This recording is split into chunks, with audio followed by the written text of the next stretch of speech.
Good afternoon, folks, and welcome to Vinny's Take. It's been a while. I've been getting used to the new schedule and all that. And today I'm going to talk to you about the Cleveland Guardians. A little bit different than my talk last year about the Washington football team's name change. Because this one, first of all, was thought out in a little bit better terms. They announced they were going to change the name, but continued on the season without going to the Cleveland baseball team or something like that. And but they also took their time and found a name, unlike what Washington did by saying we'll do it after the season, and then not this year, we'll do it next year. But it's definitely not going to be the Washington Warriors. So we're going to have a second year of a football team being called the football team. But anyway, the Cleveland Guardians. Now, apparently, Guardian has something to do with city of Cleveland itself. So I can get that. I can understand that. But I personally would have looked back at their history and would have said at the city's history in Cleveland itself and said, well, what can we do to bring back some history? If you look back at the Cleveland franchise itself, before 1915, they weren't the Indians. They were the Cleveland Naps from 1903 to 1914. Now, I don't know what is meant by the Cleveland Naps. I don't get it. The Cleveland Broncos in 1902, Broncos spelled CHOS. Now, I'm saying that, oh, okay, here it is. Northeast Ohio Rail Fan Productions say it, that the statue outside of town that is a guardian. So it does make sense to the city of Cleveland itself. Outside of Cleveland, we don't know. I'm not a Cleveland Indians fan. I'm a Boston Red Sox fan. So I've never been to Cleveland, Ohio. But back to the history. So they were the Cleveland Broncos in 1902. But because there's a Denver Broncos and it always gets confusing when, like, with the St. Louis Cardinals and the Arizona Cardinals, if you search just Cardinals, or the Jets, if you're on YouTube trying to find a Winnipeg Jets stuff, and you put in Jets, New York Jets stuff pops up. So I don't think that would have been a good name. The Cleveland Bluebirds in 1901 is interesting, but you got the Blue Jays. So the Cleveland Lake Shores in 1900, that strikes me as lazy. I mean, it strikes me as the Minnesota Wild. It strikes me as something that's not a good mascot to be named after a section of the city, or although it does make sense for the city of Cleveland to refer to themselves as the Lake Shores. The Cleveland or the Grand Rapid Rustlers were their original name, so they could be the Cleveland Rustlers. However, I want to go back further in the baseball history of Cleveland than Cleveland Indians. Because before the current franchise that is known as the Cleveland Indians, there was a team called the Cleveland Spiders. The Cleveland Spiders, based in Cleveland, Ohio, competed in the American Association from 1887 to 1889. This is, I would have thought, would have been a cool marketing trick to take something that isn't used in any professional sport. And as far as I know, the only team anywhere that goes by the Spiders now is the University of Richmond. And it's a cool-looking logo. You can come up with any color scheme, red and blue, obviously, if you want to allude to Spider-Man, or anything else. I mean, spiders are usually black or brown in color, so you could have gone with something like that. Could have matched the Cleveland Browns that way, using the black and orange color scheme. They are going to stick by the looks of the logo with a red and white color scheme, which is fine. And I would wonder if a remake of Major League would ever, if they do it or do another sequel, could be something to look into, and using now Cleveland Guardians name.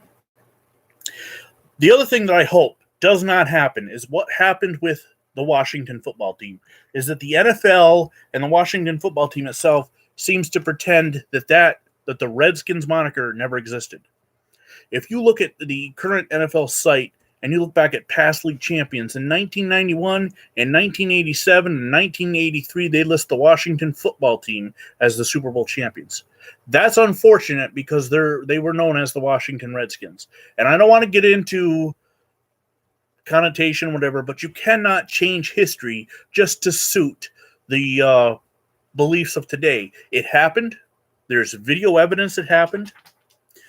You could do like what the WWE does in your video highlight releases, refer to them as Washington, like WWE, when they're showing highlights from the 1980s. They talk about Hulk Hogan being a WWE champion. They don't say WWF. But you've got to show that this was real and it happened.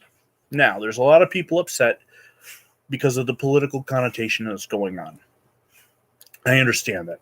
I don't necessarily think the name had to be changed, and I'm of Native American descent. I know it's hard to tell by looking at me, but my father was very much Native American, and my mother had some in her too. Indians itself is a misconception that was perpetrated when Christopher Columbus discovered what he thought was the the Indies. So he referred to the natives of those islands as Indians, and it just kind of stuck. It is being phased out, so I have no problem with a team dropping it. And it's not unusual in sports for a team to change their name. The Washington Bullets in the NBA became the Washington Wizards because the owner at the time, I don't know if he's still the owner or not, but he thought it was a bad idea with all the shootings going on in the city of Washington to have a team named the Bullets.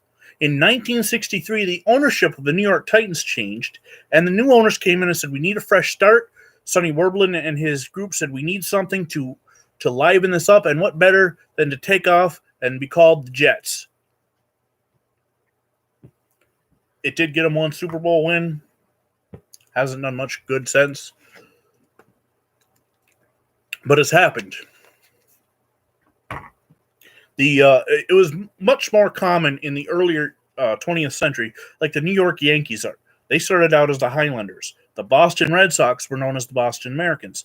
It doesn't change the history of that team. It doesn't change their world championships. If anything, this could reinvigorate Cleveland and send them toward, they have right now the longest drought of the active Major League Baseball team since winning a championship, 1946. So maybe, who knows, maybe some people want to get on the bandwagon and go sign with Cleveland and help propel them over. They were in the World Series a couple times, 95 losing to the Braves, which I'll get to that name in a second, 97 losing to the Marlins, and a couple years back, I think it was 2016, losing to the Cubs. So maybe a fresh start is needed. Sometimes teams change their uniforms, like Denver Broncos in 98 or 97. I mean, the Tampa Bay Buccaneers in 97. NFL teams do it now on a regular. NBA teams seem to do it every other week. But changing the name has happened. It exists. I've given you some examples. So let's not get too overly worked up or upset about something like this happening. It's not a big deal. I think they did it a lot better than the Washington football team did. I think they're more on pace with what the Edmonton Eskimos did by announcing that they were going to change their name.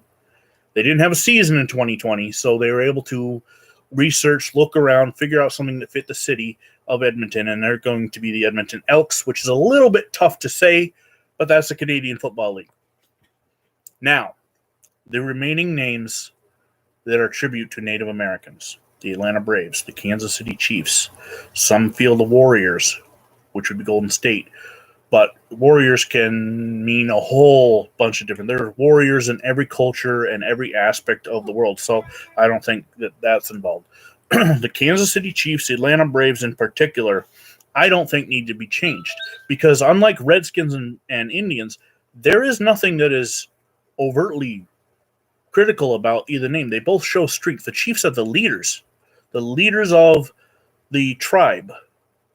And Braves, they are the warriors themselves. They are the ones that went out and defended the tribe, defended the nation. So that's just my personal opinion. And of course, being a follower of the Atlanta Braves, I would hate to see they got rid of the chop, although the fans still do it. They no longer say their slogan is that no longer "This is why we chop." So hopefully that stuff like that can just move into the past, but the logo and the name can change. However, their minor league system did drop. The Gwinnett Braves are now known as the Gwinnett Stripers. They're AAA affiliate down in Lawrenceville, Georgia. And but minor league teams have weird, unusual names and change their names. There's a team in Tupper Lake up here north of Toronto that is known as the River Pigs. So that's minor league baseball, and we're not talking about that. But anyway, that's my take. The Cleveland Guardians, which the name represents the city, as this gentleman said, statue outside the town that is a guardian. I'm going to look into that statue so I know for myself. And that was my thoughts. What's yours? Leave a comment. Click like, subscribe, share, and follow me at Vinny X Wolf on YouTube, Instagram, and TikTok. Until next time, I'm Vinny Vincent. God bless America.